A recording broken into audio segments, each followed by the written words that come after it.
Hello guys, and welcome to another Keystone highlight, a video series that aims to cover many of Path of Exile's keystones and discuss their mechanics and interactions, and talk about the use cases of these keystones in different builds. And you can find the full Keystone highlight series playlist right here. And this one is all about Lone Messenger. Now this is another keystone that's exclusive to Delirium content. It comes from a unique cluster jewel, and you need to gain access to these by socketing a specific unique small cluster jewel into your passive tree.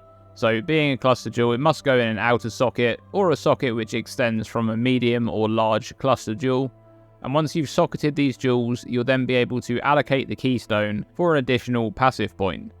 Lone Messenger comes from the Calamitous Vision's unique small cluster jewel, which drops from the Delirium bosses Omniphobia and Kosis during Delirium encounters in maps. And this keystone has a bunch of modifiers, so let's take a look.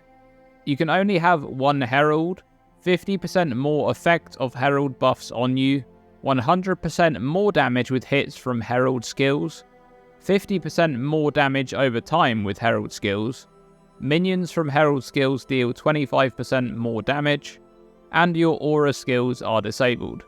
So immediately you can see that this keystone is all about massively empowering a Herald ability to be your main source of damage, at the cost of only being able to have one Herald active and having your auras disabled.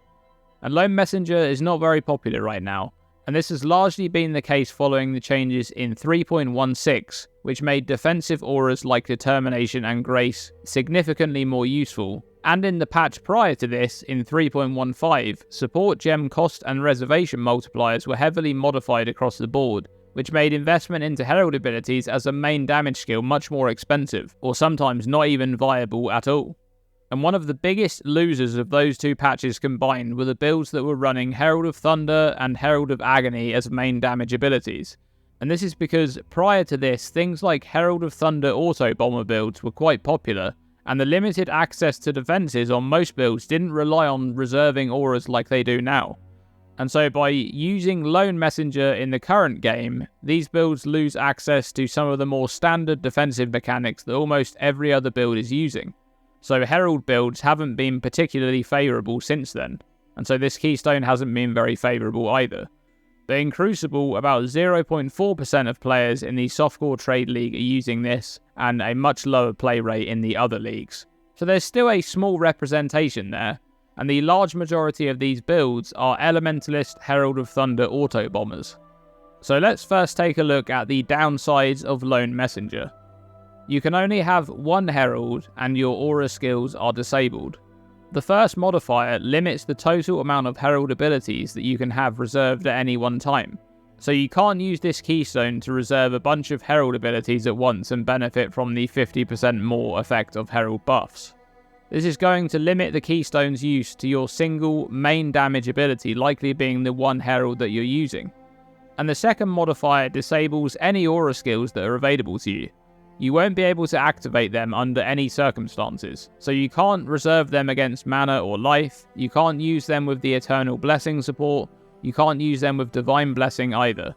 But importantly, this keystone will also disable the use of abilities which have the aura tag. For example, Icicle Mine or Pyroclast Mine, Summon Skitterbots, Smite, and Rejuvenation Totem are just a few skill gems that have the aura tag. And it will also disable aura skills granted from items, such as the Death Aura from the unique body armor Death's Oath. So this is quite a heavy price to pay in trade-off of using this keystone and gaining its benefits, which is a big reason why it's not very popular. But do keep in mind that you can still reserve non-aura skills, as these are not disabled. For example, skills like Arctic Armor, Petrified Blood, Tempest Shield, Blood and Sand, and Temporal Rift.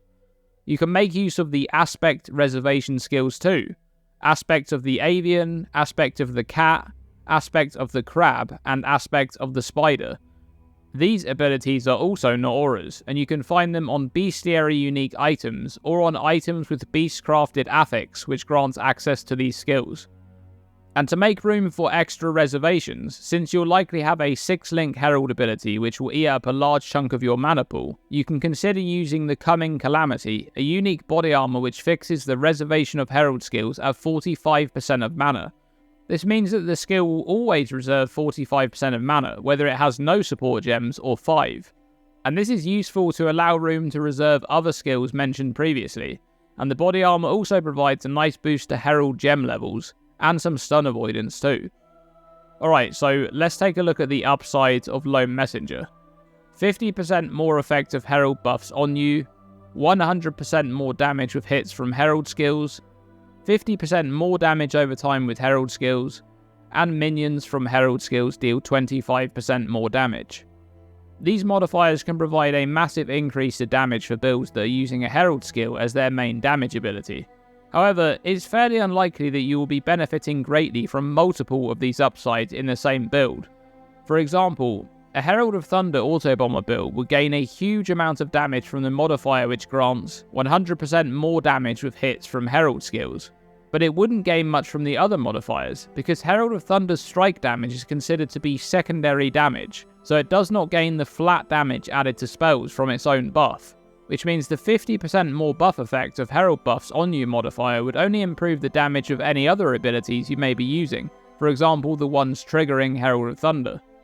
Another example would be a Herald of Agony build. The modifier which grants minions from Herald skills deal 25% more damage would apply to the Herald of Agony Crawler minions' hit damage and any damage over time it deals, such as poison. But the modifier which grants 100% more damage with hits from Herald skills and 50% more damage over time with Herald skills do not apply to minions from Herald skills, so they won't apply, and therefore the Herald of Agony build will only benefit from the minion damage modifier and the increase to Herald buff effect, which would increase the poison chance they receive from the gem. With that said, however, these modifiers can provide an incredible damage increase. The modifier which grants 100% more damage from hits with Herald skills translates into a huge amount of damage for a Herald of Thunder Autobomber build, which is the reason that the very large majority of builds that are using this Keystone are playing this type of build. Meanwhile, the 25% more damage for minions from Herald skills modifier is considerably weaker, and is arguably not worth the downsides that this Keystone imposes on you. When Lone Messenger is used with Herald of Ash or Herald of Ice, its modifiers will only aid in the map clearing ability provided by these skills, and the small amount of extra or flat damage you gain, so this combination is unlikely to be of much use considering the limitations. Overall, Lone Messenger is a Keystone from a bygone era in Path of Exile's history, when defences were less reliant on reservation, and the downsides imposed by the Keystone were therefore less significant. This Keystone can still be used on very specific Herald of Thunder Autobomber setups for a large damage boost, but it's unlikely to be worthwhile to use on any other setup in the current game.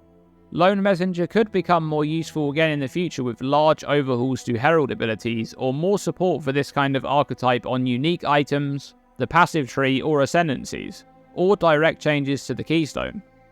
If you enjoyed this video, please do like, subscribe, and click the bell to be notified whenever I post a new video. I'm trying to grow this channel and I need your support. Consider becoming a channel member by clicking the join button below the video. Big shout out to current members Frank Blanco and Kevin M. Your support is appreciated. Thanks for watching, and as always, stay tuned and stay safe.